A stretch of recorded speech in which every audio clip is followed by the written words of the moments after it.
ពីយ៉ាងហ្នឹងនិយាយថាអូននៅកន្លែងហ្នឹងមានកន្លែងណាមានបុប្ផាទេនិយាយចឹងណាពេលចឹងទៅកុមារហ្នឹងថាអីទៅបុប្ផាហ្នឹងគឺផ្កាស្រាប់ឲ្យកូនហ្នឹងថាបើចង់បានផ្កាស្អាតទៅសួរផ្ទះបង្កេតហើយចឹងទៅបរិបទពីអញ្ចឹងកេតមួយណានោះបង្កេតដល់ពុំអង្គុយហ្នឹង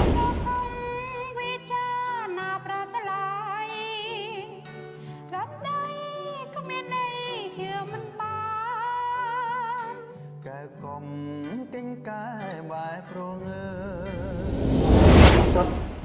ក៏ក្រោកពីព្រឹកចុះទៅគោះទ្វារការ៉ាកេតហើយនិយាយជាមួយការ៉ាកេតនៅមាត់ទ្វារពេលហ្នឹងប្រពន្ធ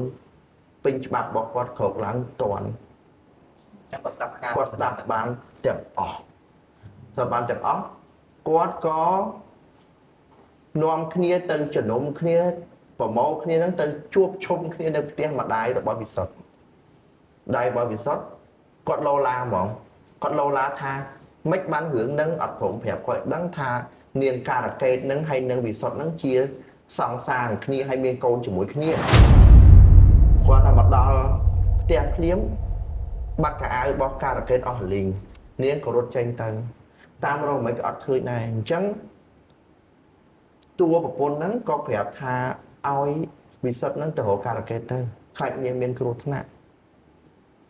អញ្ចឹងហើយខ្លួនគាត់ហ្នឹងប្រាប់ថាយើងលែងលះគ្នាត្រឹមហ្នឹងទៅគាត់សុខចិត្តទៅរៀបការជាមួយសង្សារគាត់មកពីស្រុកបារាំងវិញ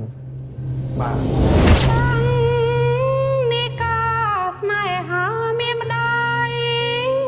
ថ្ងៃនេះកូនប្រាត់ឆ្ងាយពីទ្រូងម្ដាយអើយ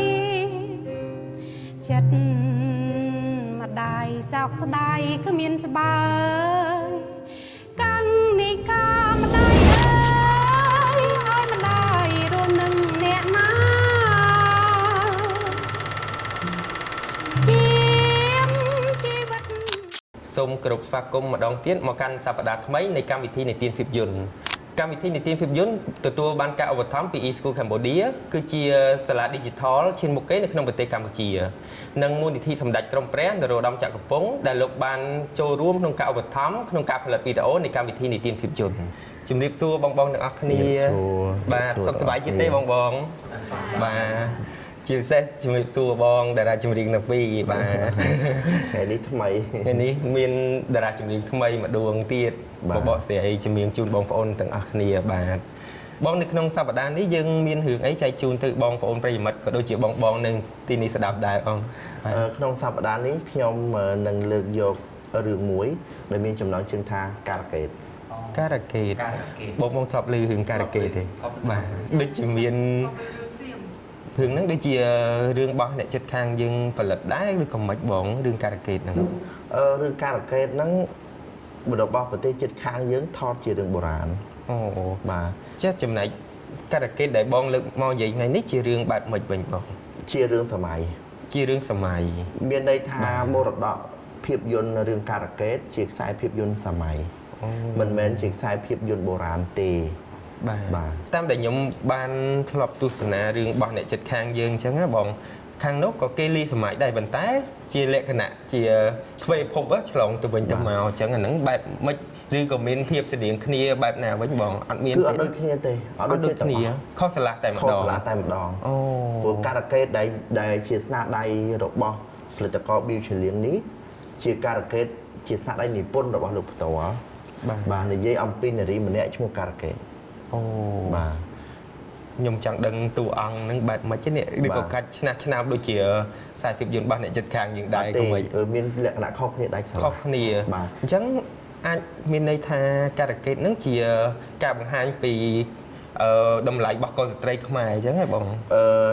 ជាសាច់រឿងមួយដែលនិយាយអំពីស្ត្រីខ្មែរមួយរូបឈ្មោះនាងការ៉ាកេតបាទអញ្ចឹងបងចង់ស្ដាប់ទេបាទអញ្ចឹងកុំឲ្យខាត់ពេលយូរសូមអញ្ជើញបងជួយនិទានឲ្យយើងស្ដាប់ទាំងអស់គ្នាមុននឹងខ្ញុំនិទានខ្ញុំចង់សួរទាំងអស់គ្នាថាស្គាល់ផ្កាសាកេតទេផ្កាសាកេតស្គាល់ផងបងផ្កាសាកេតហ្នឹងគឺជាផ្កាមួយដែលដុះនៅតាមសមុទ្រហើយក៏ អ្នកខ្លះហៅថាការ៉ាកេតអញ្ចឹងពាក្យថាការ៉ាកេតនេះគឺសំដៅទៅលើបុប្ផាមួយប្រភេទដែលមានឈ្មោះដើមថាសាកេតបាទហើយនៅស្រុក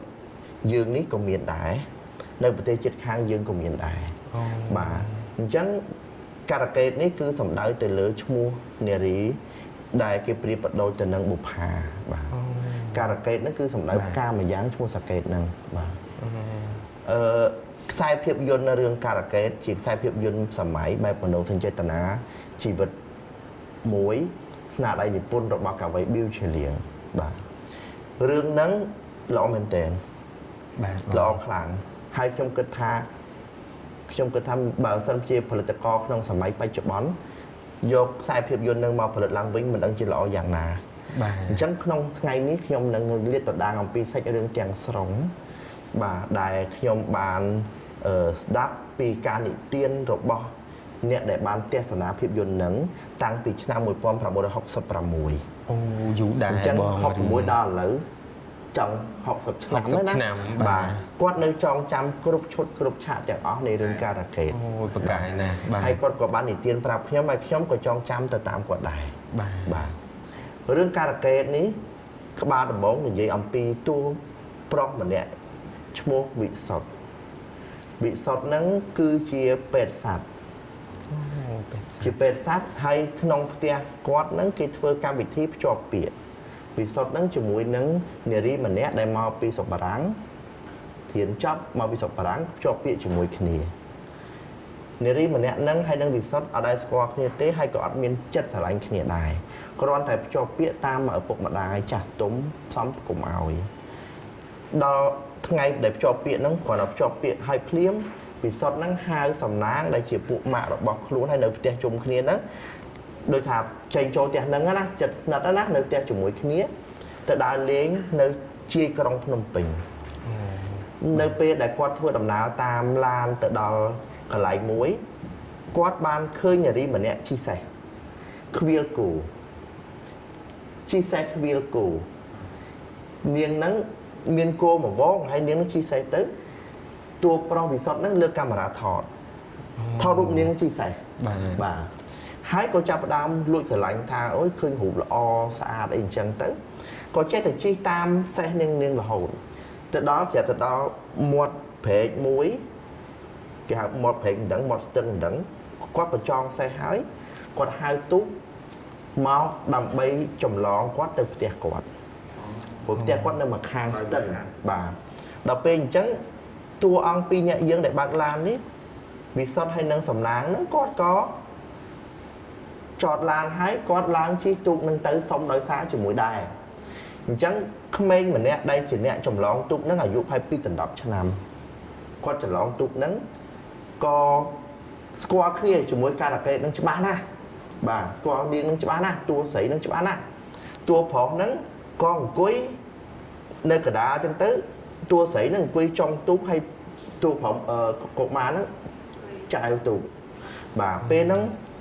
ការ៉ាកេតតួស្រីចេះតែអៀនណាអៀនខ្លាំងណាអៀនខ្លាំងហើយដោយសារពាក្យហ្នឹងចេះតែមើលមុខពេកគាត់ក៏ទៅជួយចែវទូកក្មេងហ្នឹងហើយឲ្យក្មេងហ្នឹងទៅនេវិញបាទពេលហ្នឹងបុរសពីរនាក់ហ្នឹងនិយាយថាអូននៅកន្លែងហ្នឹងមានកន្លែងណាមានបុប្ផាទេនិយាយចឹងណាពេលចឹងទៅកុមារហ្នឹងថាអីទៅបុប្ផាហ្នឹងគឺផ្កាស្រាប់ឲ្យកូនហ្នឹងថាបើចង់បានផ្កាស្អាតទៅសួរផ្ទះបង្កេតហើយចឹងទៅបុរសពីរនាក់ថាកេតមួយណានោះបង្កេតដល់ពុកអង្គុយហ្នឹងហើយនាងហ្នឹងក៏អៀនទៅក៏ញឹមដាក់គ្នាណាអញ្ចឹងក៏ចាប់ផ្ដើមនិយាយគ្នាថាពួកគាត់ហ្នឹងជាពេទ្យសត្វអញ្ចឹងគាត់ឃើញថាខ្វៀលគោអីអញ្ចឹងទៅគាត់ក៏មានគំនិតសួរមួយថាតើផ្ទះហ្នឹងចិញ្ចឹមគោច្រើនអញ្ចឹងមានការដ្ឋានឬយ៉ាងម៉េចនាងហ្នឹងក៏បាននាំទៅមើលការដ្ឋាននាងនៅផ្ទះហ្នឹងអញ្ចឹងវិសុទ្ធហើយនឹងសំណាងហ្នឹងក៏រៀបចំកម្មវិធីមួយមកព្យាបាលពិនិត្យគោដែលឥតគិតថ្លៃឲ្យនាងបាទអញ្ចឹងការ៉ាកេតនិងវិសុទ្ធហ្នឹងក៏ចាប់ផ្ដើមមានទំនាក់ទំនងនឹងគ្នាយើងនិយាយអំពីការ៉ាកេតគឺជា នារីម្នាក់ដែលបានទទួលគេមរតកពីម្ដាយឪពុកបន្ទាប់ពីម្ដាយឪពុកគាត់ស្លាប់ទៅគាត់ទទួលមរតកហ្នឹងគាត់នៅជាមួយម្ដាយចុងហើយម្ដាយចុងមានក្មួយប្រុសគាត់ម្នាក់នៅជាមួយគ្នាជាកំឡោះពេញកម្លាំងហើយជាអ្នកដែលលួចស្រឡាញ់ការកេតយូរហើយនៅពេលថ្ងៃដែលមកព្យាបាលកម្មវិធីព្យាបាលសត្វហ្នឹងក៏មានការឆ្លោះទាស់ទែងគ្នាដោយសារការកេតមិនពេញចិត្តនឹង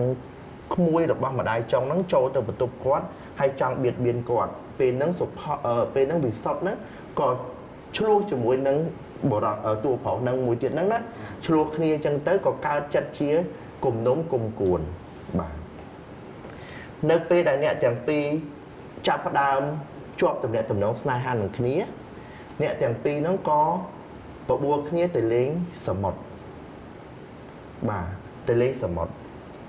គេថតទស្សនភាពសមុទ្រមហាស្អាតថតស្អាតណាស់ហើយតួស្រីស្លៀកម៉ាយ៉ូតួប្រុសស្លៀកខោខ្លីអូបាទទំនើបណាស់ពីដើមមានគ្រប់សពអស់ហើយ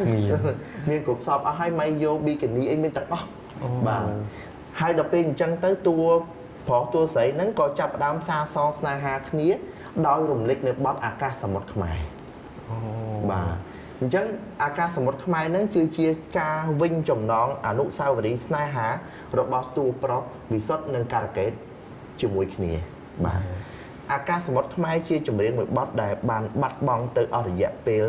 មិនតិចជាង50ឆ្នាំទេនៅសំឡេងដើមណាប៉ុន្តែកន្លងទៅខ្ញុំបានរកឃើញបទហ្នឹងដោយមានការផ្ដល់ឲ្យពីលោកពូលឹមឈូននៅស្រុកបារាំងនៅស្រុកអាមេរិកគាត់បានយកកាសែតហ្នឹងយកមកឲ្យខ្ញុំហើយខ្ញុំក៏បានយកមកបង្ហោះនៅក្នុងបណ្ដាញសង្គមបទអាកាសសមុទ្រខ្មែរបាទប៉ុន្តែកន្លងមកយើងធ្លាប់ឮបទនេះតាមរយៈលោកគ្រូបាច្រៀងជាមួយលោកស្រីហែមសវណ្ណបាទអញ្ចឹងខ្ញុំក៏បានបកគលជូនបទទាំងពីរនេះជូនទៅបងសម្រាប់ហើយនឹងបងអូនស្រីសាក់ច្រៀងឲ្យមហាជនបានស្ដាប់មើលខុសត្រូវដេញដាកុំប្រកែប្រកាន់ពួកគាត់ទៅរៀនបាទថ្មីសម្រាប់ដោយសារបាត់ទៅយូរហើយអញ្ចឹងបើសិនជាមានកំហុសខុសឆ្គងអីសូមបងប្អូនអធិស្ឋានផងបាទអញ្ចឹងយើងសូមជូនបទហ្នឹងទៅដាក់ជាចំណងនៅក្នុងគេហៅថាការរំលឹករឿងការកេតនេះបាទសូមអញ្ជើញបងពីបាទ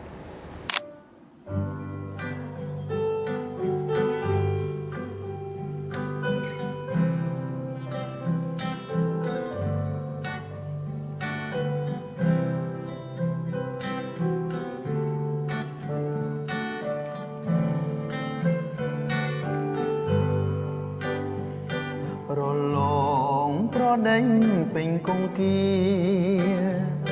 នាំគ្នាកូយកុនសំរស់ស្រីប្រគំ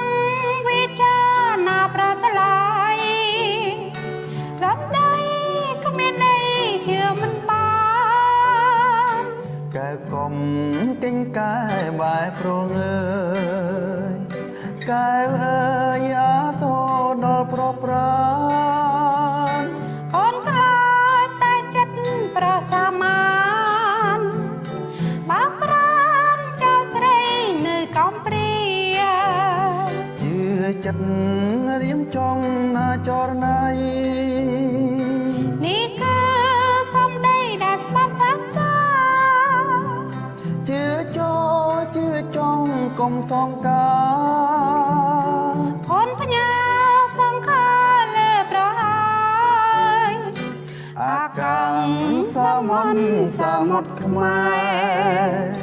យងលំបំពេឲ្យបានស្បាយជួយជាសាស័យនៃឆ្លងឆ្លើយកុំបងភ្លេចឡើយសមុទ្រ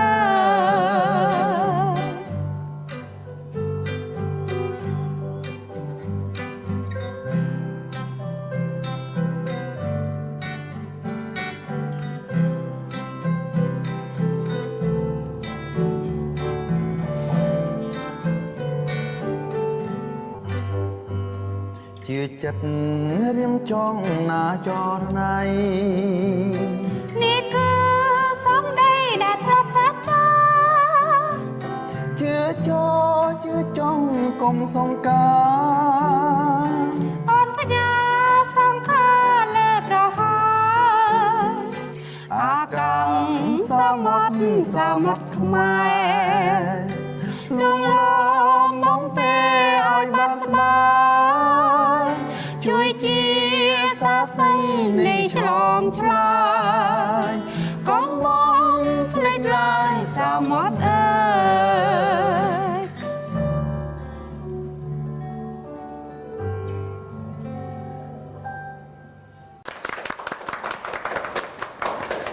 បានច្រៀងបានល្អអន្តើបាទបាទចាំបាត់មេឡូឌីបទនេះចង់ស្តៀងបទយើងជិះទុកលេងតាមគង្គីបាទបងបាទបទនេះព្រោះឆ្លើយឆ្លងគ្នាទៅវិញទៅមកបងខ្ញុំឆ្ងល់បន្តិចតើបទហ្នឹងមានសំនៀងដើមច្រៀងដោយណាគេដែរបង ច្រៀងដោយលោកស៊ីនស៊ីសមុទ្រនិងលោកស្រីប៉ែនរ៉ន បាទលោកស្រីប៉ែនរ៉នអញ្ចឹងមិនឃើញថាមើលទៅមេឡូឌីដូចរៀងធ្ងន់ដែរលោកស្រីប៉ែនរ៉នដោយសារគាត់ស្ដាប់ទៅសំឡេងគាត់រៀងធ្ងន់មែនទេបងបាទអញ្ចឹងបន្ទាប់ពីច្រៀងបទហ្នឹងហើយគេសាសងគ្នាហើយតើមានជាសាច់រឿងអីបន្តទៀតបង អ្នកទាំងពីរហ្នឹងក៏បានជ្រុលគ្នាមានកូនបាទមានកូនការកេតមានកូនឲ្យលាក់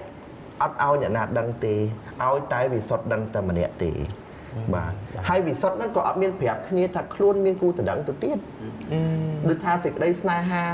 របស់គេជាមួយនឹងការកេតហ្នឹងវាជ្រាលជ្រៅពេកទៅវាធ្វើឲ្យលុបនៅបញ្ហាចំណងគ្រួសារណាបាទភ្លេចអស់ដល់ពេលអញ្ចឹង គាត់ក៏ចេះតែលាក់ពីមួយថ្ងៃទៅមួយថ្ងៃទៅនិយាយពីម្ដាយចង់វិញជំពាក់បំណុលគេច្រើនពេកក៏ទៅនិយាយជាមួយនឹងការកេតចង់ឲ្យការកេតការជាមួយមិនតកែដែលគាត់ជំពាក់បំណុលហ្នឹងតែការកេតអត់ព្រមទេហើយអត់មាត់ប្រាប់ថាមិនបើអត់ព្រមគឺមិនព្រមជាដាច់ខាតព្រោះខ្លួនគាត់មានចិត្តប្រតិព័ទ្ធស្រឡាញ់លើវិសុទ្ធរួចទៅហើយបាទនៅពេលហ្នឹងការកេតគាត់ក៏ ពិបាកក្នុងការរស់នៅក្នុងផ្ទះហ្នឹងណាប៉ុន្តែគាត់ទ្រាំរស់នៅហើយវិសុទ្ធចេះតែមកចេញចូលអញ្ចឹងថ្ងៃមួយពេលយប់ម្ដាយចុងហ្នឹងរៀបល្បិចមួយគឺឲ្យថកែហ្នឹងមកផ្ទះគាត់ដើម្បីសំងំនៅក្នុងបន្ទប់ហើយគាត់ចង់ប្រើល្បិចឲ្យការកេតចូលមកក្នុងបន្ទប់ហ្នឹងឲ្យថកែគាត់ហ្នឹងរំលោភបាទស្រាប់គាត់ទៅគួរទ្វារបន្ទប់ការកេតប្រាប់ថាមីងមានសពុតចង់ឲ្យមកលោមីងទៅកាត់សពុតហើយអញ្ចឹងការកេតគាត់ថាចាំស្អែកទៅព្រោះយប់ហើយអត់ព្រមទេថាអូមកលោហើយស្អែកអីចាំទៅឲ្យគេបើមិនត្រូវអីឲ្យគេសេរីអញ្ចឹងការកេតដើរចូលដើរមុនគាត់ទៅក៏បើកទ្វារទៅឃើញប្រុសម្នាក់ហ្នឹងដេកលើក្រែអញ្ចឹងការកេតក៏បើកទ្វារឲ្យធំហើយរុញមីងនឹងចូល hồi mình cho thấy cho support nâng thuyền hay những tục thuyền cũng ai bạn mà mình bán á có mình nó có sẽ hai tập cái nó ở cho phải lớp mà chui tiền support gọt tranh là bên chân tới tập cái nó có mà chui tiền support gọt tranh là bố sẽ tầng ọ sẽ chân tới pi này nó có bán thì từ và hai ca là kết của con rốt tranh bị tiền nắng máu rót vì sót nơi Phnom Penh và máu từng dục một đó theo vì sót miên chuộng hướng mùi một đai vì sót cặp bông ở đánh cặp ở bông vì sót pro tài trẻ muốn nâng mà ngày kỳ thưa cam bị thí khô cầm nào pro vì sót nâng miên phao chỉnh chậm mùi mà đai ở bông nâng miên chật thoa á do con kia mảnh châm con sấy á do mảnh chấm miên chạm ấy muốn nâng trong giấy tha không mùi được bao mà đai trong được bao niềng cả cái nắng tam đa hổ tiền nâng khơi còn lốp lang tập tiền nâng ngắt cho từ không bẩn túc ở bó niềng nâng niềng còn chăm ở bó mà đai vì sót nâng đó pe dục ngay cái thưa cam bị thi rồng lân cầm nào đó thời đi hai thợ birthday đó ở bột nắng co mong và hai chia cái cắt nôm cả đây hai nắng co cho tới sầm mẹ kiền hái co cua thưa con chăm nắng dốt sai co ao cồn quát rồi dốt sai co nắng từ bầm pe ao cồn hai quát rồi tranh màu vĩnh hay niên nắng tháng bờ pa tranh từ vĩnh pa bật lương hay bật việt bật tục nhầm phong về nắng ở bục nắng có bật việt bật như hái cầu tranh tới tua mà nè đây sòng ngắm nó không bật tục niên nắng mọc tục mọt như ở sở lạp hay có thưa ông pơ mình quạt bay cho mỗi niên từ ស្រាប់តែនាងនឹងដឹងខ្លួនវិញស្រែកផ្អើឆោឡោពេញផ្ទះនាងនឹងមកប្រាប់ម្ដាយថាឪពុកចិញ្ចឹមនឹងរំលោភនាងពេលហ្នឹងម្ដាយនឹងយកកបិតដេញកាប់ឪពុកពេញផ្ទះយកច្រឡំព្រោះគ្នាក៏អត់ដឹងដែរដោយសារគ្នាស្លាប់គេបិទភ្លើងឲ្យស្លាប់ទៀតអញ្ចឹងដេញកាប់ឪពុកនឹងការគេមកដល់ល្មមស្រាប់ឃើញទស្សនភាពពុកដេញកាប់ហ្នឹងក៏ខាត់ថាមានរឿងអីតួសំណាងទៅបើកទ្វារឲ្យការកេតចូលហើយចឹងទៅម្ដាយហ្នឹងកំពុងកាន់កបិតទាំងហក់សួរថាអូក្មួយមករកអីនាងនឹងលើកដៃសំពះម្ដាយនឹងថាខ្ញុំសូមមកជ្រកកោនផងព្រោះខ្ញុំមានទងន់ជាមួយនឹងបងវិសុទ្ធហើយម្ដាយធ្លាក់ថ្លើមក្ដុកឯងកំពុងមានរឿងឪពុកនេះចាប់ប្តីគាត់ចាប់លោកកូនគេចោទថាចាប់លោកកូនចិញ្ចឹមស្រាប់ទៅជាកូនគាត់នោះមានទងន់ជាមួយនឹងនាងការកេតទៅទៀតជួនគ្នាអញ្ចឹងទៅគាត់ក៏ថាឲ្យនៅបានប៉ុន្តែគាត់សុំប្រាប់រឿងមួយនៅសល់តែ2ថ្ងៃទៀតទេវាសុទ្ធចូលរោងការ2ថ្ងៃទៀតអញ្ចឹងការកេតគ្រាន់តែលឺពាក្យនឹងហើយអត់មានកន្លែងណាទៅនាងក៏សុខចិត្តព្រមរស់នៅទីហ្នឹងដើម្បីឲ្យកូនបានកើតមកព្រោះចិត្តដល់ពេលកើតកូនដែរបាទកូនហ្នឹងប្រហែលជា5 3 4ខែអីហើយអញ្ចឹងនាងក៏សុខចិត្ត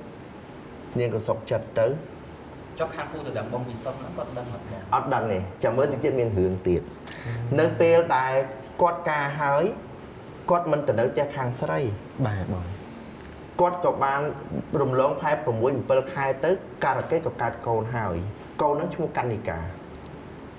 បាទដល់ពេលកូនកើតហើយហ្នឹងតួសុផលហ្នឹងក៏មកលេងកូនហ្នឹងយកទាំងប្រពន្ធខ្លួនហ្នឹងមកទៀតមកដល់ផ្ទះហ្នឹងប្រពន្ធអង្គុយលើសាឡុងអញ្ចឹងទៅម្ដាយគាត់ក៏ហៅការកេតឲ្យមកជំរាបសួរអញ្ចឹងទៅក៏ប្រាប់ថានាងអើយកូននេះនាងហ្នឹងសុំមកជ្រកកោនត្រូវជាបងប្អូនដែរសុំមកជ្រកកោនព្រោះប្តីវាស្លាប់អញ្ចឹងនាងនឹងថាអូខ្ញុំនិយាយមុនហ្នឹងលឿនបន្តិចការកេតអត់ទាន់កើតកូនទេក៏ទងន់ចិត្តកើតអញ្ចឹងនាងនឹងថាបើសិនជាកើតកូនហើយវាសុំកូននឹងយកទៅចិញ្ចឹមផងអញ្ចឹងការកេតថាល្អដែរពួកអីបានទៅនៅជាមួយឪពុករបស់គេកុំបើនៅជាមួយនាងអត់មានអនាគតទេព្រោះគ្នាអត់មានការងារធ្វើអត់មានអីទាំងអស់អញ្ចឹងក៏សម្រេចចិត្តថាពេលណាកូននឹងកើតហើយយកឲ្យឪពុករបស់គេចិញ្ចឹមបាទអញ្ចឹងកូននឹងក៏កើតមកហើយក៏យកឲ្យម្ដាយដែលថាជាប្រពន្ធពេញច្បាប់របស់វិសុទ្ធហ្នឹងចិញ្ចឹមទៅអត់ស្គាល់ថាការកេតជាម្ដាយទេហៅតែកេតទេចុះការកេតអាសាចេញចូលទៅលេងផ្ទះហ្នឹងហៅតែកេតទេហើយដោយសារតែខ្វះមនុស្សមើលកូនហ្នឹងប្រពន្ធរបស់វិសុទ្ធហ្នឹងថាការកេតមិនបាច់ត្រឡប់ទៅផ្ទះរបស់ម្ដាយវិសុទ្ធវិញទេនៅនឹងហើយនៅផ្ទះជាមួយនាងនឹងទៅជួយមើលកូនបាទអញ្ចឹងនាងក៏ឲ្យបន្ទុកមួយទៅនាងការកេតនឹងនៅពេលដែលគាត់នៅជាមួយគ្នានឹង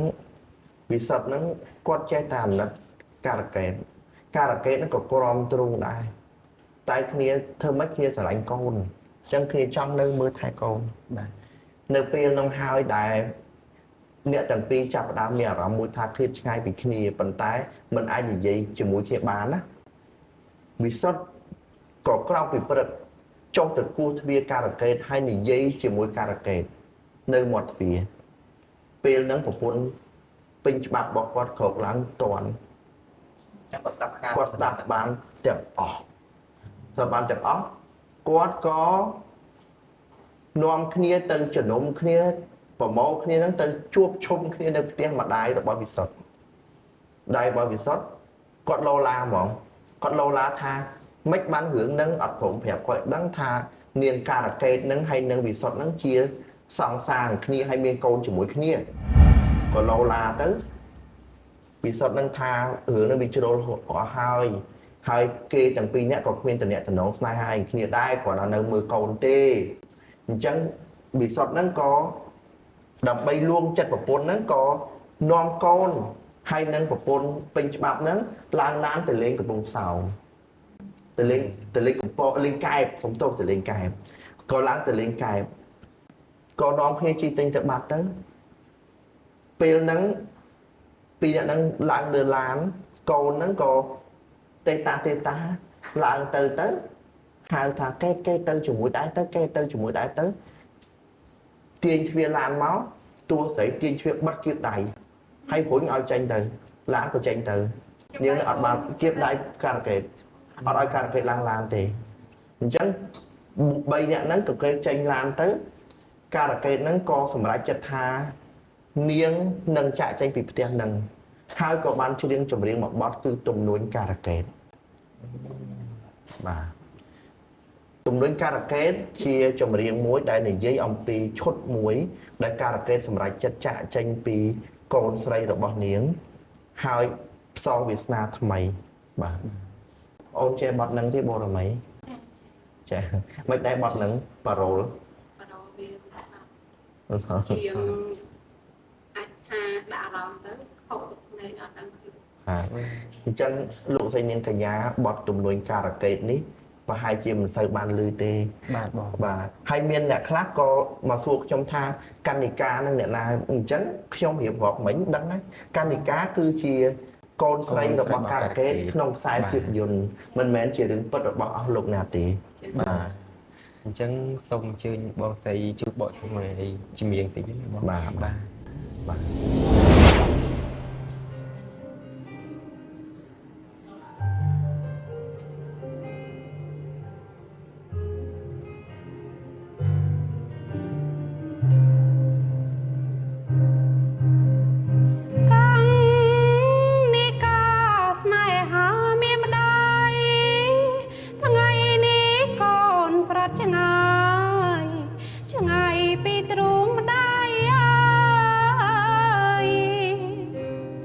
ចិត្តម្ដាយសោកស្ដាយគ្មានស្បើយកាំងនេះកាម្ដាយអើយឲ្យម្ដាយរស់នឹងអ្នកណាព្យាមជីវិតបាំងបិទរស្មីគ្មានអ្វីស្គាល់ជោគជ័យអ្វីសម្រាប់សង្ខារតែបំផ្លាញវាសនាលែងយកគិតមកថាប្រាថ្នាគ្មានក្រែងចិត្តឡើយនេះហើយឬពន្លឺភក្តីប្រឹងចងដៃឲ្យស្រីសម្រាប់ជាកា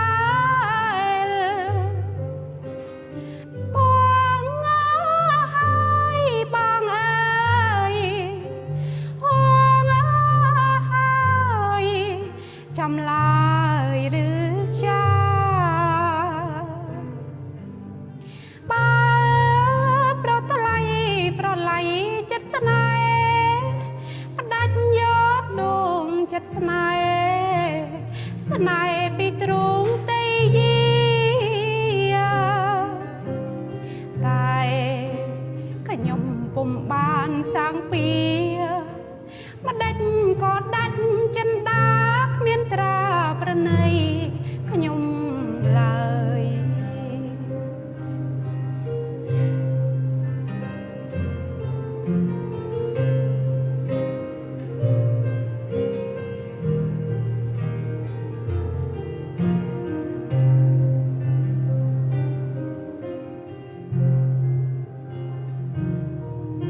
មបានសាំងពីមិនដាច់ក៏ដាច់មេត្តាគ្មានត្រាប្រណីខ្ញុំឡើយ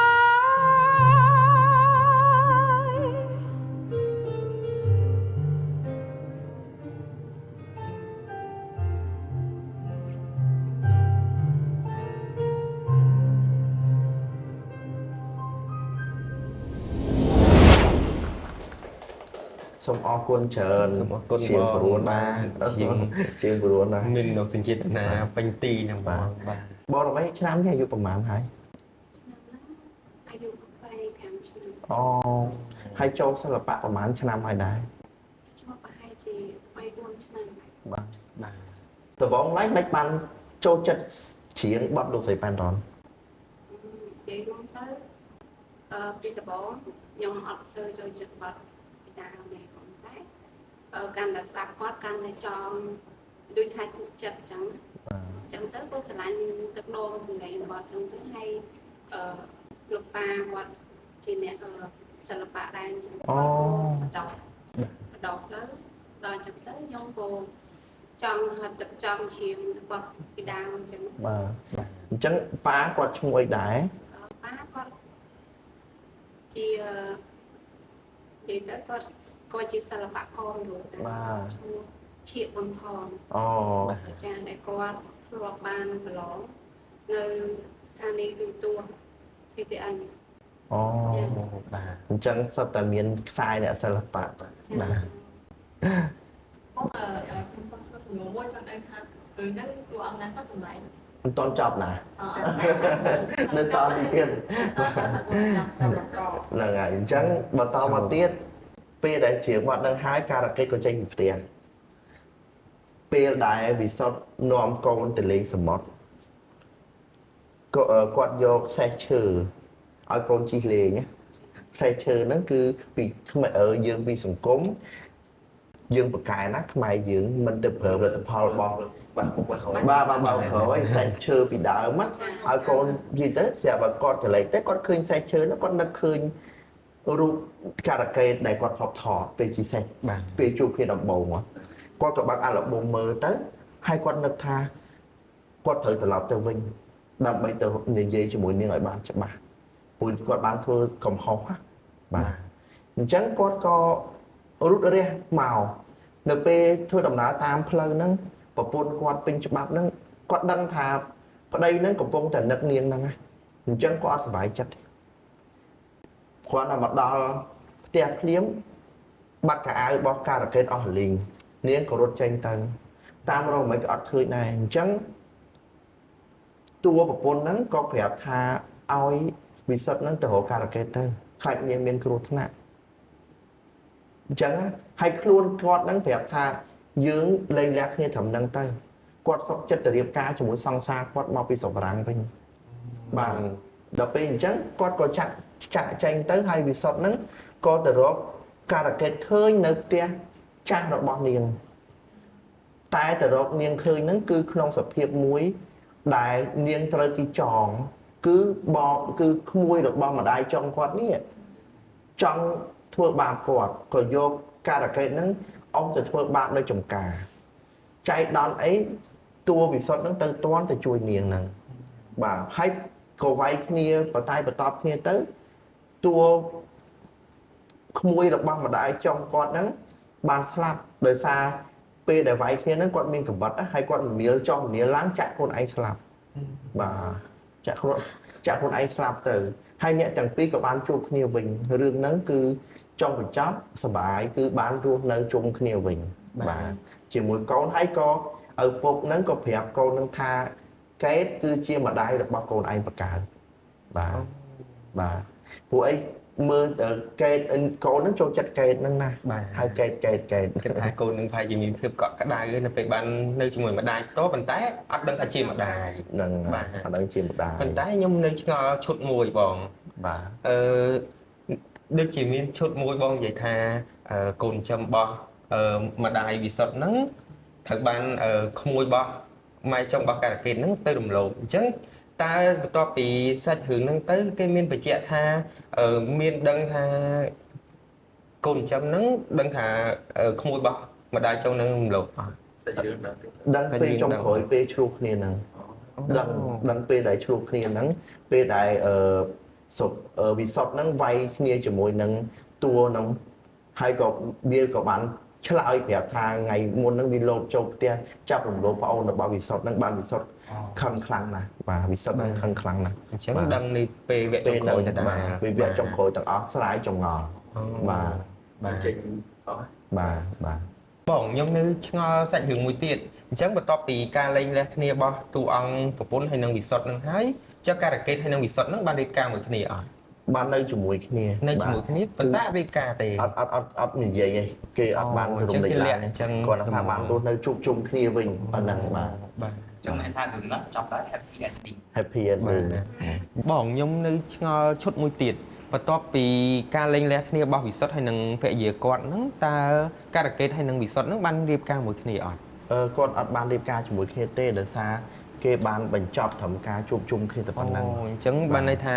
ការជួបជុំនៅក្នុងផ្ទះហើយបញ្ចប់សាច់រឿងនឹងតែម្ដង បាទបាទ ចឹងមានន័យថារឿងសាច់រឿងហ្នឹងបង្ហាញថាបញ្ចប់គ្រាន់តែបញ្ចប់ដោយ happy ending តែប៉ុណ្្នឹង បាទបាទព្រោះបានជួបជុំគ្នា បាទ រឿងពីដើមឆានតែចឹង បាទ រឿងក្រក់ៗពីមុនដល់ពេលមកចង់ចប់គឺថាគាត់និយាយហ្នឹង បាទ ចប់ទៅប៉ុណ្ណឹង បាទគាត់ថាអាហ្នឹងវាតាក់ពងជាមួយនឹងគេហៅថាផ្នត់គំនិតខ្មែរយើងនៅក្នុងសង្គមដែរព្រោះសង្គមហ្នឹងសង្គមយើងពីសង្គមចាស់ហ្នឹងចូលចិត្ត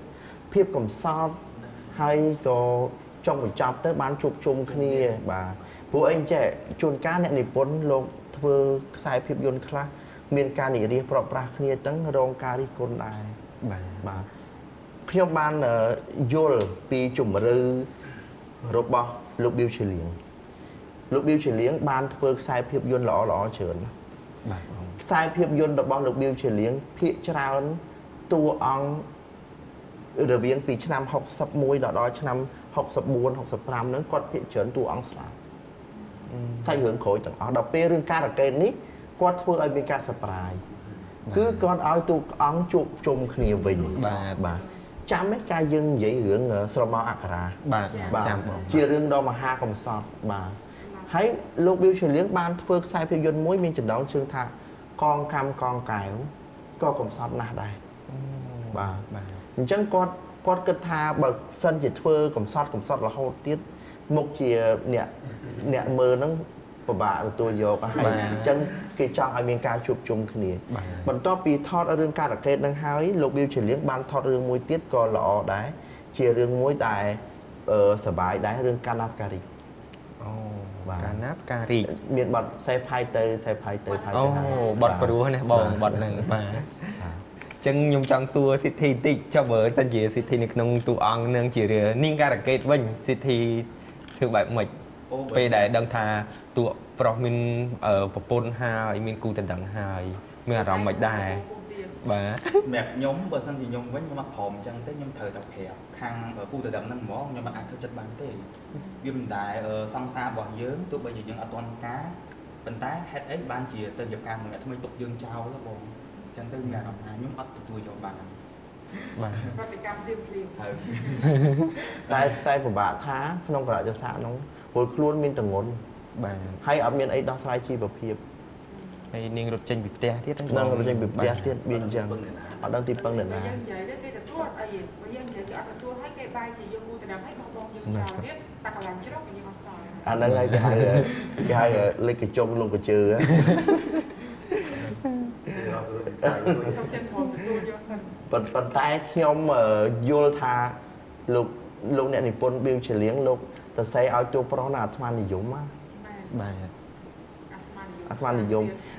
តួយ៉ាងដូចរឿងកងកម្មកងកែវក៏តួប្រុសអាត្មានិយមដែរបាទថ្ងៃណាមួយខ្ញុំនឹងលើករឿងហ្នឹងមកនិយាយមានន័យថាតួប្រុសនៅទៅស្រឡាញ់នារីនោះហើយមានកូនហើយចោលគ្នាទៅការទៀតបាទហើយរឿងនេះក៏លក្ខណៈរបៀបហ្នឹងទៀត ស្តៀងគ្នា ប៉ុន្តែប្រហែលជាលោកប៊ីវឈីលៀងចង់ឲ្យមានការសប្បាយរីករាយនៅឈុតចុងក្រោយ បាទប៉ុន្តែរឿងកងកម្មកងកែវហ្នឹង สบายจมข่อยอัด អត់មានការសប្បាយ អញ្ចឹងមានជាការកំសត់ពីដើមរហូតដល់ចប់ទៅហ្មង ដោយសារតួស្រីដែលខ្លួនគាត់នឹងទៅស្រឡាញ់ពេលកើតកូនហើយស្លាប់តែស្លាប់មែនទេណា តែមិនទៅ តួសំដែងរឿងកងកម្មកងកែវនឹងស្លាប់មែនទេ អូ តួឯកស្រីអ៊ីគឹមសួរហ្នឹងកំពុងតែថតនឹងស្លាប់ហ្មង ស្លាប់ពេលកំពុងតែថត ស្លាប់ពេលកំពុងថតឈុតចុងក្រោយគឺគាត់ដូចលាហ្មងលាចាប់ត្រឹមហ្នឹងហើយរឿងហ្នឹងគឺស៊ីនហ្នឹងគឺអ្នកមើលទៅមើលហើយយំគ្រប់គ្នាដោយសារ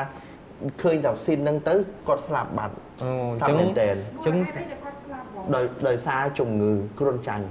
ពេលទៅថត អញ្ចឹងមានន័យថារឿងហ្នឹងថតនៅក្នុងព្រៃ ថតនៅក្នុងព្រៃ អូ គឺថតនៅខេត្តកំពតយើងនេះ បាទ ពីដើមស្ទឹងព្រៃសមុទ្រព្រៃពេញហ្នឹងអញ្ចឹងគាត់ទៅថតរឿងហ្នឹងហើយខ្ញុំសូមជំរាបថាផលិតកម្មអន្តរទេវីខ្ញុំឲ្យលេខ1ខាងថតនៅសមុទ្រ ថតស្អាត រឿងអីក៏លោកប៊ីវជាលៀងថតនៅសមុទ្រដែររឿងបុរាណក៏ដោយរឿងសម័យក៏ដោយសូម្បីតែរឿងគាត់ធ្វើរឿងការកៃនេះក៏ទៅថតនៅសមុទ្រដែរ បាទ ថតទេសភាពសមុទ្រមហាសែនស្អាតតួសូហ៊ៀនឈរជាមួយនឹងវិជ្ជរាដានីជួគ្រុតណាស្ដេចគ្រុតឈរជាមួយនឹងការកៃនៅលើសមុទ្រស្អាតណាស់គឺគាត់បកកែថតមែនទែនហើយរឿងនាងសក់ក្អមអញ្ចឹងថតមានសំពើហើយនៅកណ្ដាលសមុទ្រទៀតហើយការកៃឈុតបដែតពងពីក៏ថតនៅសមុទ្រទៀតគឺគាត់បកកែណាបកកែ គាត់ជាចិត្តនៅខាងសមុទ្រ គាត់មានគាត់ដូចថាមាន និស្ស័យ មនោសញ្ចេតនាលើសមុទ្រនឹងខ្លាំងលោកប៊ីវឈីលៀនខ្ញុំស្រឡាញ់ស្នាដៃគាត់ណាហើយខ្ញុំគិតថាយើងវាអត់មានសំណាងបានមើលកូនគាត់ បាទ អត់មានសោះអីទេបង អត់សល់តែរឿងការកៃមួយហើយនឹងរឿងនាងសក់ក្អោបមួយហើយរតនាវង្សបើរឿងមនោសញ្ចេតនាសម័យរបស់លោកប៊ីវឈីលៀនអត់នៅសល់ស្ដាយគាត់ធ្វើគាត់ល្អមែនទែនលោកប៊ីវឈីលៀនជាស្នាដៃនិពន្ធដោយខ្លួនលោកផ្ទាល់មិនចម្លងពីអ្នកណាបាទ និយាយចឹងបងនៅមានសំណួរអីមានចម្ងល់អីទៀតអត់នៅក្នុងសាច់រឿងហ្នឹងបង ដូចជាអត់មាន អត់ទេដល់ អត់ទៅដូចថាអារម្មណ៍ទៅស្លងទៅហ្មង បាទ ហើយចុះបងសម្រាប់ជាតួវិសុទ្ធហ្នឹងតើបងសម្រាប់គិតមិនវិសុទ្ធហ្នឹង អាហ្នឹងបើសិនជាសម្រាប់បងវិញ បាទ បងគិតថាដូចតួចឹង ចឹងអាថ្មនិយមដូចគ្នា និយាយថាបើសាច់រឿងគេបណ្ដោយឲ្យយើងធ្វើអញ្ចឹងបើសម្រាប់ខ្ញុំទោះខ្ញុំធ្វើខុសពីគាត់វាខុសពីសាច់រឿង បាទអញ្ចឹងជ្រើសរើសតាមសាច់រឿងវិញ ចាសាច់រឿងតម្រូវយើងមានប្រពន្ធពីរ បាទ ប៉ុន្តែបើខ្ញុំគិតវិញលោកប៊ីវជាលៀងមិនបាននិយាយត្រង់ឲ្យយើងគិតថាតួប្រុសហ្នឹងជាមនុស្សអាត្មានិយមទេ បាទ ខ្ញុំគិតថាវាមានអីមួយដែលគួរពិចារណាក្នុងករណីនេះយើងអាចនិយាយថាម្ដាយរបស់វិសិទ្ធហ្នឹងណាបើគាត់ទទួលស្គាល់ថានាងហ្នឹងមានទង្ងន់ជាមួយកូនគាត់មិនអញ្ចឹងណា បាទ ហើយគាត់មិនអាចព្រោះការ2ថ្ងៃទេគេផ្ដាច់បានទេ បាទ ប៉ុន្តែគាត់មិនទាន់ស្គាល់នាងហ្នឹងផងតើឲ្យគាត់ទៅទទួលយកជាប្រពន្ធមិនកើតមិនអញ្ចឹងកន្លែងហ្នឹងក៏ជារឿងមួយដែរអញ្ចឹងខ្ញុំថាអ្នកនិពន្ធបកកែ បើសិនជាទុកពេលការហ្នឹងមួយខែក៏គេផ្ដាច់ពាក្យការហ្នឹងបានដែរប៉ុន្តែអានេះ2ថ្ងៃអញ្ចឹងគៀកពេកអញ្ចឹងអ្នកនិពន្ធត្រូវធ្វើយ៉ាងម៉េចរុញអាសាច់រឿងហ្នឹងឲ្យដល់កំពូល បាទ ឲ្យដល់ថានៅសល់តែ2ថ្ងៃការអញ្ចឹងទោះបីជាគាត់ទៅប្រាប់គេថាអូផ្អាកការសិនក៏គាត់មិនប្រកាសថាតើនាងការកេតហ្នឹងមានចិត្តគំនិតមិនដែរ បាទ បាទអញ្ចឹងយើងរអីសោកខ្មៅមិនឃើញអញ្ចឹងគាត់ឲ្យទៅធ្វើតាមដំណើរហ្នឹងទៅ បាទ អញ្ចឹងជុកគំនិតរបស់អ្នកនិពន្ធខ្លាំងណាស់បាទអញ្ចឹងបានខ្ញុំថាភាពយន្តខ្មែរយើងសពថ្ងៃមុននឹងផលិតគួរតែគិតគូរឲ្យបានស៊ីជម្រៅ បាទ ហេតុនិងផលតែមានហេតុគឺមានផលណាបាទមិនអញ្ចឹងណា បាទ អញ្ចឹងខ្ញុំមើលកុនខ្មែរយើងខ្លះផលិតក្នុងគំនិតរយៈដោយសារអីខ្ញុំមិនដឹងថាអ្នកនិពន្ធបានយល់អំពីចំណុច3ទី1គឺអរិយខ្ញុំសិក្សាទេទី1គឺទស្សនវិជ្ជាក្នុងសង្គម បាទ ទី2ហេតុផលទី3រឿងមួយទៀតដែលគាត់តែគួរតែគិតដែរគឺរឿងកម្មផលអញ្ចឹងអា3ចំណុចហ្នឹងសំខាន់ណាសំខាន់ ទេសនៈវិជ្ជានៅក្នុងសង្គមឧទាហរណ៍ថារឿងមិននៅខ្ញុំនិយាយអញ្ចឹងថាបើសិនជាទុកពេលមួយខែគេដល់ស្រ័យបានអញ្ចឹងទុកពេលតែ2ថ្ងៃឲ្យចឹងហ៎អញ្ចឹងធ្វើម៉េចគេរុញតួអង្គហ្នឹងឲ្យដល់ទល់ជាងហ្មងបាទដល់ពេលយើងសប្ថ្ងៃយើងធ្វើកុនខ្លះអត់បានគិតពីហេតុផលមានឃើញអញ្ចឹងហ៎រឿងខ្លះកុនខ្លះផលិតមកភ្លាវណាបាទហើយកុនខ្លះក៏មានហេតុផលសមរម្យតាមនឹងដែរមែនបាទពួកខ្ញុំសង្កេតឃើញអញ្ចឹងសាច់រឿងនៃខាធ្វើកុននីមួយសំខាន់ណាស់ដើម្បីធ្វើឲ្យកុនមួយល្អគឺសំខាន់ណាស់ដូចយើងយករឿងទុំទាវមកហែកសិក្សាយើងបានឃើញទស្សនវិជ្ជាច្រើននៅក្នុងរឿងទុំទាវហ្នឹងរឿងផ្កាសពូនយើងបានឃើញទស្សនវិជ្ជាហេតុផលចេញតាមដំណាក់ដំណើររបស់វាមិនអញ្ចឹងណាបាទអញ្ចឹងបានជាថាស្នាដៃទាំងអស់ហ្នឹងគឺជាសិតតែជាស្នាដៃមាសបាទអញ្ចឹងបងទាំងពីរជាចុងក្រោយនៃការបញ្ចប់កម្មវិធីមានជាចំណងដៃជាចម្រៀងអីជូនបងប្អូនប្រិយមិត្តយើងអត់បងមានបន្តចា៎បាទដូច្នេះមុនចូលទៅដល់ការបញ្ចប់នៃកម្មវិធីខ្ញុំសូមអរគុណទៅដល់ម្ចាស់នៃការឧបត្ថម្ភកម្មវិធីរបស់យើងគឺ eSchool Cambodia eSchool Cambodia គឺជាសាលា Digital ឈានមុខគេនៅប្រទេសកម្ពុជាជាអ្នកជំនាញនាំសិស្សស្វ័យសិក្សានៅផ្ទះបន្ថែមតាមប្រព័ន្ធអនឡាញផ្ដល់នូវភាពបត់បែនដល់សិស្សានុសិស្សគ្រប់គ្នាឲ្យដើរទាន់សម័យកាល Digital ពីថ្នាក់ទី3រហូតដល់ថ្នាក់ទី12ដែលសិស្សានុសិស្សទាំងអស់អាចសិក្សាបានគ្រប់ទីកន្លែងមិនថាទីជិតទីឆ្ងាយនៅគ្រប់ខេត្តក្រុងសុទ្ធតែអាចរៀនបានទាំងអស់ការបង្រៀននិងការរៀន live ផ្ទាល់អាចសួរនឹងឆ្លើយដូចរៀននៅក្នុងថ្នាក់ផងដែរ